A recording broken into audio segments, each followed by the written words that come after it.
Welcome back and happy Tuesday. We are sitting here in Amsterdam at Money 2020 Europe, and we're going to be discussing the future of payments. Money 2020 is actually the perfect place to be doing this because it actually started out as a payments conference. And so I have no one better than Miss Kristy Duncan, who is founder and CEO of Women in Payments. And I've known Kristy for a number of years, and I'm super excited to have her sitting next to me. And so without further ado, Kristy, thank you for being here. My pleasure. And I'd love to hear a little bit more. Can you tell the audience about who Women in Payments is and what the mission is? Awesome. So we started in 2012 on the side of my desk. I was a payments consultant at that point.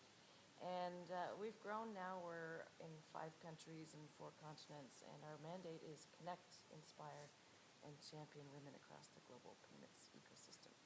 We run conferences in 5 countries. We do award programs in 4 of the 5, and we've got a global mentorship program. Incredible. So you've been in the space like we talked about for a long time. And when you think about where we've come from and where we're going, what does the evolution of payments look like from your perspective? Oh my God, it is so exciting now. We've got so much innovation, so much disruption, so much evolution in the whole market, and each of the regions, the global regions, are doing different things. Really cool stuff going on here in Europe with PSD2 and open banking in the UK. Asia is just on fire when it comes to innovation, and from all the way from China with Alipay and WeChat and all that stuff, to Indonesia with Grab and GrabPay, and we've got so many things in all these different markets that are really, really exciting and making payments a fun, cool place to be. Yeah, it's interesting because it's one of those things I feel like, it has never gone away, but it's almost like it's episodic where all of a sudden payments is a hot thing and then you don't really hear about it for a while. Then it's like everyone's talking about payments again. So more broadly, we could talk payments or fintech in general. What's exciting you most about the space right now? Well, I love the fact that there's so much attention on it. There's a few things that are kind of going on. We've got, on one hand, we've got kind of the platformification of banking with the open banking and the PSD2, and that's going to, I think, revolutionize the way that payments are delivered to consumers and corporate customers.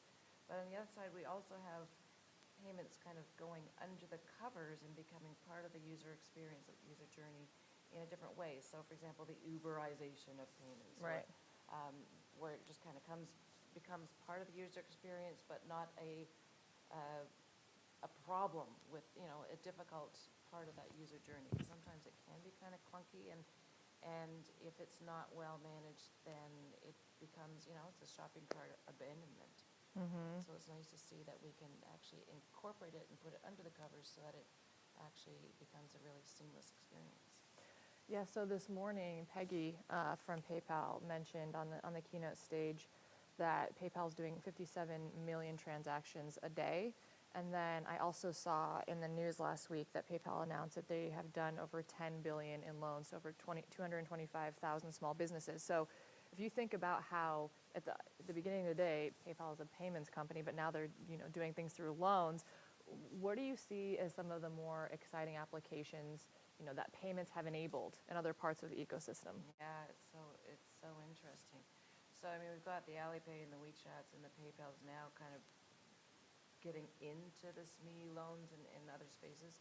I had dinner last year with Rita Liu, who heads up Alipay for the Canadian market, coming out of the EMEA market, and I made the mistake, and this was a real turning point, learning experience for me, of calling Alipay a payments app, and she said, no, Alipay is a super lifestyle app.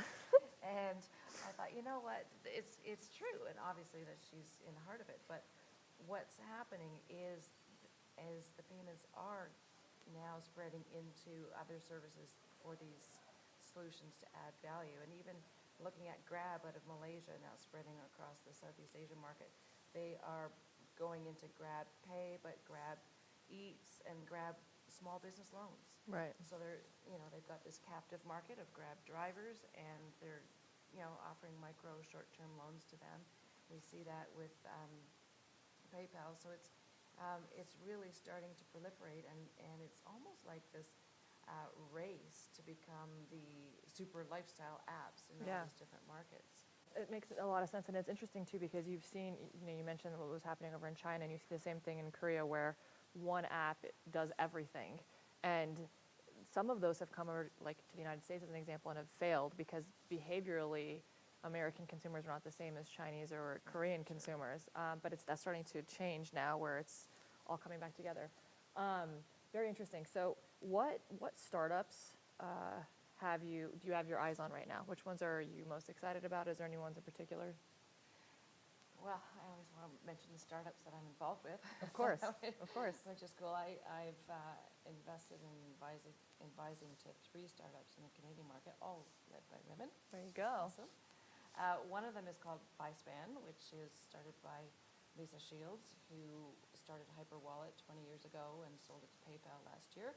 And FiSpan is really cool because it's kind of a behind-the-scenes fintech that does the connectivity between the banks and their corporate and commercial clients, and manages all that directly into the ERP systems, which is really powerful, and I think will help the banks to really focus on what they do and allow FiSpan to manage that whole technology piece between them and the customers. Because I remember working at a bank, that was a big thing that we had to do to manage all of that technology between us and the customer, and if you can just take that off the bank's plate and let them focus on what they do really well, I think it's powerful.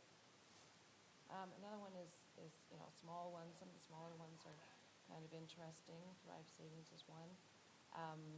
Out of the Canadian market, also one that I invest in and advise.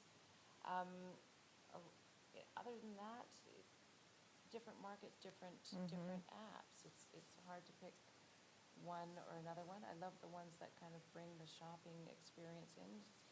It's amazing when you look at what's going on with Instagram, and you can do now. We've got PayPal integrated with Instagram, and I talk about things like open banking. How they say there's a very, very low consumer awareness of open banking and what that means. Yeah. And I'm saying, well, but do customers even know what HTML is? Do they need to know Yeah, in order to exactly. use the internet? And I don't think that is really necessary. And so it's the same with kind of open banking. And I think we're going to see a lot of innovation. Sorry, I'm not answering your question, but we're going to see a lot of innovation using that new regulatory enablement platform to platformify banking services and other things in new and innovative ways. I totally agree. It's interesting. I don't remember where it came from, but there was some article, on the same point. It was like, we asked consumers if they want open banking, and the answer was absolutely not. And I just thought that was a very,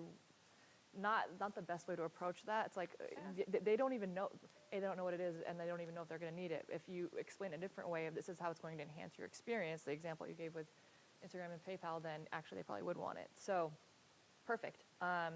Anything else you want to share? Oh gosh, well, where do I start? Well, I mean, I could get into women in careers.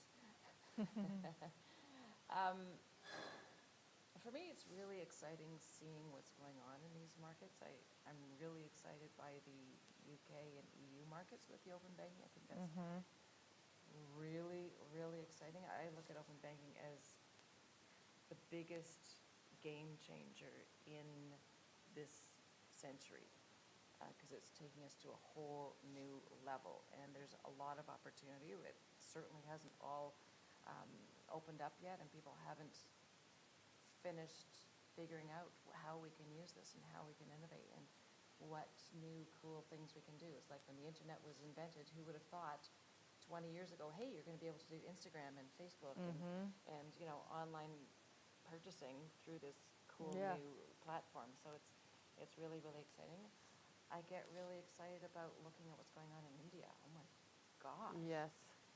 That's a whole other market that, we think is nascent, but it is not. And it's got a lot of innovation. They were driven by, they're driven by the regulatory regime, they're driven by demonetization, but they're driven by technology. And also there's been a huge leap in technology and just the availability of the sorry, give me a minute. No, go ahead. I won't cut that part out. Yeah. A huge leapfrog in the availability of the